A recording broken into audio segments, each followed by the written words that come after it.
AZB അക്കാഡമിയിലേക്ക് സ്വാഗതം. ഞാൻ ആഷ്ന ഷാജി. അപ്പോൾ ഇന്ന് ഞാൻ വന്നിട്ടുള്ളത് 2026 ഒരു ഗവൺമെന്റ് ജോലി സ്വപ്നം കാണുന്ന ഉദ്യോഗാർത്ഥിയാണ്. നിങ്ങൾ അപ്ലൈ ചെയ്തിട്ടുണ്ട്, പക്ഷെ ഇതുവരെയായിട്ട് നമ്മുടെ പഠനം സ്റ്റാർട്ട് ചെയ്തിട്ടില്ല. ഇനി പഠിച്ചാൽ എന്നെ കൊണ്ട് നേടാൻ പറ്റുമോ, ചുരുങ്ങിയ ദിവസത്തിനുള്ളിൽ എനിക്ക് പഠനം ആരംഭിച്ചാൽ പറ്റുമോ എന്ന് വിചാരിച്ചിരിക്കുന്നവരാണെങ്കിൽ 2026 ഒരു ഗവൺമെന്റ് ജോലി എനിക്ക് വേണമെന്നുള്ള ദൃഢമായ നിശ്ചയത്തോടു കൂടിയിട്ട് ആഗ്രഹം, ഭയങ്കരമായിട്ടുള്ള ആഗ്രഹമുണ്ട്.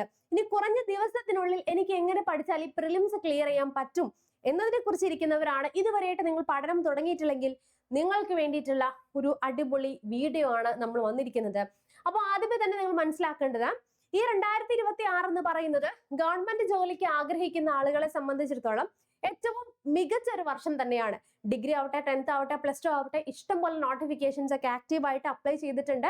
ഇനിയും പഠിച്ചു തുടങ്ങാത്തവരുണ്ടെങ്കിൽ നിങ്ങൾ പ്രൈവറ്റ് ജോലിക്ക് പോകുന്നുണ്ട്, അല്ലെങ്കിൽ നിങ്ങൾക്ക് വളരെ ചുരുങ്ങിയ സമയം കിട്ടുന്നുള്ളൂ എങ്കിൽ പോലും ഇപ്പോൾ മുതൽ, ഈ ഒരു നിമിഷം മുതൽ നിങ്ങൾ പഠിച്ചു തുടങ്ങിയാൽ നിങ്ങൾക്ക് തീർച്ചയായിട്ടും ഈ ഒരു പ്രിലിംസ് ക്രാക്ക് ചെയ്ത് നിങ്ങളുടെ സ്വപ്ന ജോലിയിലേക്ക് നിങ്ങൾക്ക് എത്താനായിട്ട് സാധിക്കുന്നതാണ്. അപ്പോൾ ആദ്യമേ തന്നെ നമ്മൾ പറയുവാണെങ്കിൽ നമ്മുടെ സിലബസ് കമ്പയർ ചെയ്യുമ്പോൾ ഏറ്റവും ആദ്യം നിങ്ങൾക്ക് വേണ്ടത് സിലബസ് തന്നെയാണ്. നിങ്ങൾ ഗൂഗിളിലോ അല്ലെങ്കിൽ നമ്മുടെ ചാനൽ വഴി തന്നെ നമ്മുടെ ടെലഗ്രാമിലോ വാട്സപ്പിലോ പോയി കഴിഞ്ഞാൽ നിങ്ങൾക്ക് നമ്മുടെ സിലബസ് കിട്ടും. സിലബസ് ഡൗൺലോഡ് ചെയ്ത് വെച്ചിട്ട് ആദ്യമേ തന്നെ നമ്മൾ മനസ്സിലാക്കേണ്ട ഒരു കാര്യമാണ്. ഓക്കെ, ഫസ്റ്റ് സിലബസ് അണ്ടർസ്റ്റാൻഡ് ചെയ്യുക. ഇനി സെക്കൻഡ് പാർട്ട് എന്ന് പറഞ്ഞു കഴിഞ്ഞാൽ റിസോഴ്സസ് ആണ്. എപ്പോഴും ഞാൻ പറയും പോലെ തന്നെ SSCRT school text book maximum നിങ്ങളുടെ കയ്യിൽ ഒപ്പിക്കുക. പ്രീവിയസ് ക്വസ്റ്റ്യൻ പേപ്പേഴ്സ്, അതുപോലെ തന്നെ PSC ബുള്ളറ്റിൻ, റിസോഴ്സസ് ആയിട്ടുള്ള കാര്യങ്ങളൊക്കെ ഉണ്ടെങ്കിൽ എപ്പോഴും ബെസ്റ്റ് ആയിട്ട് നോക്കുക. അതൊക്കെ വെച്ചിട്ട് വേണം, നമ്മുടെ ന്യൂസ് പേപ്പേഴ്സ് ഒക്കെ വെച്ചിട്ട് വേണം ക്ലാസ് സ്റ്റാർട്ട് ചെയ്യാനായിട്ട്. ഓക്കെ, നിങ്ങളുടെ പഠനം ആരംഭിക്കാനായിട്ട്. അപ്പൊ ഇത് ഫസ്റ്റ് ഞാൻ സിലബസ് ഡിസ്ട്രിബ്യൂഷൻ വെച്ചിരിക്കുകയാണ്.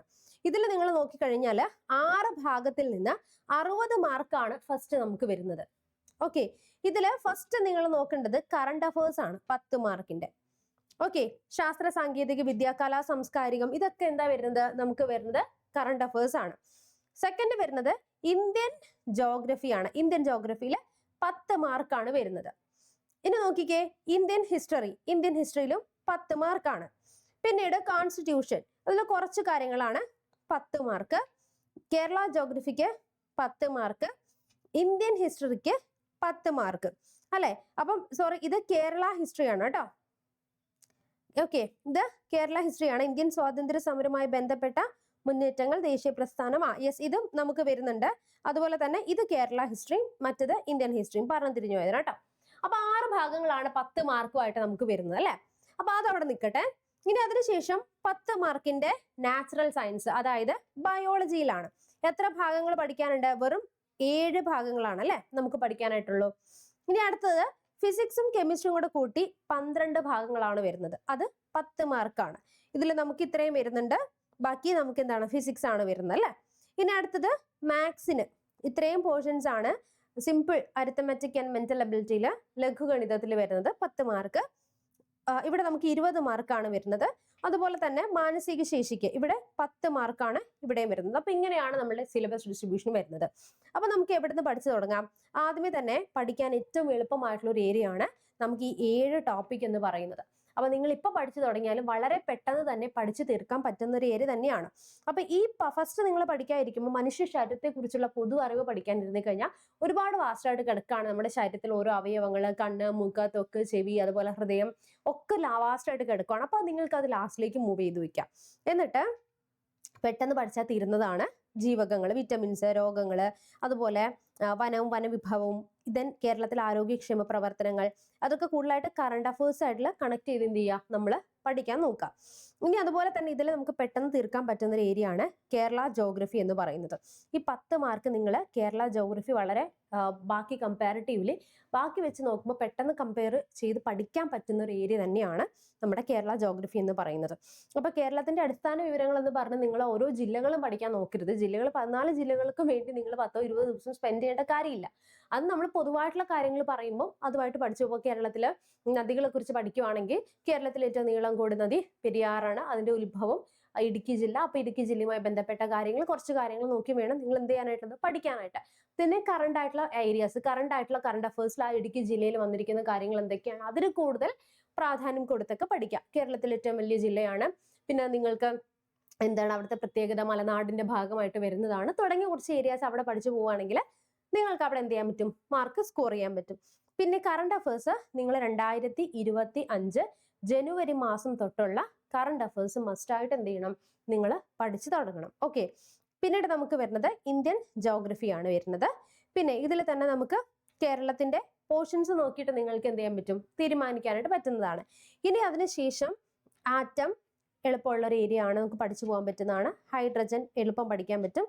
പീരിയോഡിക് ടേബിള്, അയിരുകള്, ധാതുക്കള്, അപ്പൊ അങ്ങനെ എന്ത് ചെയ്യുക, ഇമ്പോർട്ടൻസ് കൊടുത്ത് നിങ്ങൾ പഠിച്ചു പോവുക. അതിൽ തന്നെ മാത്സ് ഫസ്റ്റ് നിങ്ങൾ പഠിക്കാതിരിക്കുമ്പോൾ സംഖ്യകളും അടിസ്ഥാന ക്രിയകളും മാത്സിൽ തന്നെ നമുക്ക് ടെസ്റ്റ് ഓഫ് ഡിവിസിബിലിറ്റി തുടങ്ങി പഠിച്ചു വരേണ്ട ഏരിയാസ് ഉണ്ട്. അപ്പൊ 20 മാർക്ക് ആയതുകൊണ്ട് തന്നെ ഫസ്റ്റ് നമ്മൾ എവിടെ നിന്ന് തുടങ്ങാം, മാത്സിൽ നിന്ന് തുടങ്ങാം. പിന്നെ പഠിക്കാൻ എളുപ്പം ഏതാണ്, ബയോളജിയിൽ നിന്ന് തുടങ്ങാം. അപ്പൊ നമ്മൾ ഇവിടെ പോകുന്നത് മാത്സ്, ഒരു ദിവസം മാത്സ്, കറണ്ട് അഫേഴ്സ്, ബയോളജി, പിന്നെ ഏതാണ് GKയുടെ ഏറ്റവും എളുപ്പമുള്ള ജോഗ്രഫിയോ ഇന്ത്യൻ ജോഗ്രഫി, കേരള ജോഗ്രഫി എന്ന് പഠിച്ചു കൊടുക്കാം. അപ്പൊ ഇങ്ങനെ എന്ത് ചെയ്യുക, നിങ്ങൾ സ്റ്റഡി പ്ലാൻ വെച്ചിട്ട് ഓരോ ദിവസം കൃത്യമായി പഠിച്ചു പോവുക. ഇനി അതേപോലെ തന്നെ ഏറ്റവും ഇമ്പോർട്ടൻ്റ് ആയിട്ട് നമുക്ക് വേണ്ട ഒരു കാര്യമാണ് പഠിച്ചതിന് ശേഷം എന്ത് ചെയ്യാന്നുള്ളത്, OMR പ്രാക്ടീസ് ചെയ്യുക എന്നുള്ളത്. ഓക്കെ. അപ്പൊ നിങ്ങളിപ്പം പഠിച്ചു പോകുന്ന കാര്യങ്ങൾ നമ്മൾ ഡെയിലി പഠിക്കുന്നുണ്ട്, റിവിഷൻ ചെയ്യുന്നുണ്ട്. അത് കൂടാതെ മസ്റ്റ് ആയിട്ടും നമ്മൾ നമുക്ക് എക്സാം രീതിയിൽ OMR പ്രാക്ടീസ് ചെയ്യുക എന്നുള്ളത് മസ്റ്റ് ആയിട്ടുള്ള ഒരു കാര്യമാണ്. അപ്പം പഠിച്ചതിന് ശേഷം ഇവിടെ നോക്കിക്കേ, നമ്മൾ ഇവിടെ ഒരു OMR ഷീറ്റ് നമ്മൾ പ്രൊവൈഡ് ചെയ്യുന്നുണ്ട്. ഓക്കെ. അപ്പോൾ OMR ഷീറ്റിൽ നമ്മൾ 200 പേജസിന്റെ OMR ആണ് നമ്മൾ പ്രൊവൈഡ് ചെയ്യുന്നത്. അപ്പൊ നിങ്ങൾക്ക് ഇതിന്റെ എന്താണ്, ഓരോ ദിവസവും പ്രീവിയസ് ക്വസ്റ്റ്യൻസ് വർക്ക്ഔട്ട് ചെയ്യാം. അതുപോലെ തന്നെ നിങ്ങൾക്ക് എങ്ങനെയാണ് ഒരു എക്സാം എഴുതുന്നത് അതേ രീതിയിൽ തന്നെ നിങ്ങൾക്ക് ഇത് ഫില്ല് ചെയ്ത് രജിസ്റ്റർ നമ്പർ PSCയുടെ സെയിം പാറ്റേണിൽ തന്നെയാണ് നമ്മളോട് കൊടുത്തിരിക്കുന്നത്. അപ്പം AZB അക്കാഡമി നിങ്ങൾക്ക് വേണ്ടിയിട്ട് എന്ത് ചെയ്യുന്നുണ്ട്, OMR ബുക്ക് പ്രൊവൈഡ് ചെയ്യുന്നുണ്ട്. അപ്പം ഈ ഒരു ഇതിന്റെ ഒരു പ്രത്യേകത എന്ന് വെച്ച് കഴിഞ്ഞാൽ നിങ്ങൾക്ക് നമ്മൾ കൊടുക്കുന്ന ഒരു കോഴ്സ് ഉണ്ട്. അപ്പൊ നമ്മളുടെ കോഴ്സിൽ നമ്മൾ 120 ദിവസത്തെ സ്റ്റഡി പ്ലാൻ പ്രകാരമാണ് ക്ലാസ് പ്രൊവൈഡ് ചെയ്യുന്നത്. ഈ 120 ദിവസം നിങ്ങൾക്ക് ഡേ 1 ഞാനിപ്പോൾ പറഞ്ഞിരിക്കുന്ന പോലെ തന്നെ ടൈം ടേബിൾ ആണ് കൊടുക്കുന്നത്. ഡേ 1 മാത്സ്, അതുപോലെ സയൻസ്, ബയോളജി എന്തായാലും സയൻസ് ഉണ്ടാവും, നിങ്ങൾക്കൊരു GK പാർട്ട് ഉണ്ടാവും. അപ്പൊ അങ്ങനെ ഡേ 1, ഡേ 2, ഡേ 3 നമ്മൾ പഠിച്ചു പോകുന്നുണ്ട്. അപ്പൊ ഡേ 1 നിങ്ങൾ ക്ലാസ്സുകൾ കണ്ടതിന് ശേഷം അതിന്റെ മോക്ക് ടെസ്റ്റ് ആപ്പിൽ തന്നെ എന്ത് ചെയ്യാം, നിങ്ങൾക്ക് അതിൽ തന്നെ ചെയ്തു പോവാം. ഇനി 10ാമത്തെ ദിവസമാകുമ്പോൾ നമ്മൾ 100 മാർക്കിന്റെ OMR നിങ്ങൾക്ക് പ്രൊവൈഡ് ചെയ്യും. അതായത് നിങ്ങൾ 1ാമത്തെ ഡേ തൊട്ട് 10ാമത്തെ ഡേ വരെ പഠിക്കുന്നതിന്റെ ഫുൾ എക്സാം നമ്മൾ എന്ത് ചെയ്യുന്നുണ്ട്, ഈ OMR നിങ്ങൾക്ക് തരുന്നുണ്ട്. അപ്പൊ ആദ്യത്തെ test day 1, day test day 10 എന്ന് ഇവിടെ എഴുതിയിട്ട് നിങ്ങൾക്ക് ആ ടെസ്റ്റ് എന്ത് ചെയ്യാം, ഇവിടെ പ്രാക്ടീസ് ചെയ്യാം. ഇനി നിങ്ങൾക്ക് കോഴ്സ് പർച്ചേസ് ചെയ്യാത്തവരാണെങ്കിൽ നിങ്ങൾക്ക് OMR ഷീറ്റ് പ്രാക്ടീസ് ചെയ്യാനായിട്ട് നമ്മൾ വേറൊരു ഓപ്ഷൻ കൂടി തരികയാണ്. നമ്മളുടെ കോഴ്സിൽ തന്നെ, നമ്മുടെ ആപ്പിൽ തന്നെ നിങ്ങൾക്ക് 2025 മുതലുള്ള ഫുൾ ക്വസ്റ്റ്യൻ പേപ്പേഴ്സ് അപ്ലോഡ് ചെയ്തു തരും. അതിൽ നിങ്ങൾക്ക് എന്ത് ചെയ്യാം, ഫോൺ പർച്ചേസ് ചെയ്തു, അപ്പോൾ എന്താണ് പർച്ചേസ് ചെയ്തിട്ട് ആ ഫസ്റ്റ് ക്വസ്റ്റ്യൻ പേപ്പർ എന്ത് ചെയ്യാം, ഇവിടെ ചെയ്യാം. അങ്ങനെ ഡേ 2, ഡേ 3 അങ്ങനെ ഓരോ ക്വസ്റ്റ്യൻ പേപ്പേഴ്സും നിങ്ങൾക്ക് എന്ത് ചെയ്യാൻ പറ്റും, സെൽഫായിട്ട് പ്രാക്ടീസ് ചെയ്യാനായിട്ട് പറ്റുന്നതാണ്. ഇനി AZBയുടെ കോഴ്സുകൾ പർച്ചേസ് ചെയ്തിട്ടുള്ള കുട്ടികളാണെങ്കിൽ നിങ്ങൾക്ക് എക്സ്ട്രാ ഡിസ്കൗണ്ട് ഉണ്ട്. നിങ്ങൾക്ക് അതിന് നിങ്ങളുടെ മെന്റർ സെപ്പറേറ്റ് ആയിട്ടുള്ള ഒരു പ്ലാൻ കൂടി പറഞ്ഞു തരുന്നതായിരിക്കും. അപ്പൊ ആർക്കെങ്കിലും നമ്മളുടെ ഈ ഒരു കോഴ്സിൽ ജോയിൻ ചെയ്യാൻ താല്പര്യം ഉണ്ടെങ്കിൽ ഇപ്പൊ നമ്മൾ ഈ കൊടുക്കുന്ന കോഴ്സിന്റെ ഒരു ഓഫർ കൂടി ഉണ്ട്. അതായത് നിങ്ങൾ VFAക്കും ഈ ഒരു കോഴ്സ് പർച്ചേസ് ചെയ്ത് കഴിഞ്ഞാൽ 10th പ്രിലിംസിനും VFAക്കും വേണ്ടിയിട്ടുള്ള ക്ലാസ്സുകൾ നമ്മൾ പ്രൊവൈഡ് ചെയ്യുന്നുണ്ട്. ഓക്കെ. VFAക്ക് നമുക്ക് സെപ്പറേറ്റ് ആണ്, മെയിൻസ് എക്സാം ആണ്. അപ്പൊ അതിന് നമ്മൾ ഇതേപോലെ തന്നെ സ്റ്റഡി പ്ലാൻ പ്രകാരമാണ് കൊടുത്തിരിക്കുന്നത്. അപ്പം ഇതൊന്നും നിങ്ങൾ എന്ത് ചെയ്യുക, പ്രാക്ടീസ് ചെയ്ത് നോക്കുക. ഇനി എന്തെങ്കിലും സംശയങ്ങൾ ഉണ്ടെങ്കിൽ താഴെ കാണുന്ന നമ്പറിൽ ഒന്ന് കോൺടാക്ട് ചെയ്താൽ മതി. അപ്പോൾ OMR പ്രാക്ടീസ് മസ്റ്റായിട്ട് നമ്മൾ ചെയ്ത് നോക്കേണ്ടതാണ്. മെജോറിറ്റി ആളുകളും ചെയ്യാത്തൊരു കാര്യം എന്ന് വെച്ച് കഴിഞ്ഞാൽ പഠിച്ചു പോകും, പക്ഷെ OMR ഒരു എക്സാം ലാഘവത്തോടു കൂടി ഇരുന്ന് നിങ്ങൾ ചെയ്യത്തില്ല എന്നുള്ളതാണ്.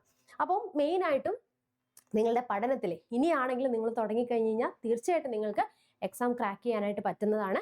അതുപോലെ തന്നെ ഈ OMR ബുക്ക് ആവശ്യമുള്ളവർ താഴെ കാണുന്ന നമ്പറിൽ എന്ത് ചെയ്താൽ മതി, ഒന്ന് കോൺടാക്ട് ചെയ്താൽ മതി. അപ്പോൾ നമുക്ക് എന്ത് ചെയ്യാം, നെക്സ്റ്റ് ഒരു വീഡിയോയിൽ വീണ്ടും കാണാം. എന്തെങ്കിലും സംശയങ്ങൾ ഉണ്ടെങ്കിൽ കമന്റ് ബോക്സിൽ കമന്റ് ചെയ്യൂ. നമുക്ക് നെക്സ്റ്റ് ഒരു വീഡിയോയിൽ വീണ്ടും കാണാം. Till then bye. Thank you.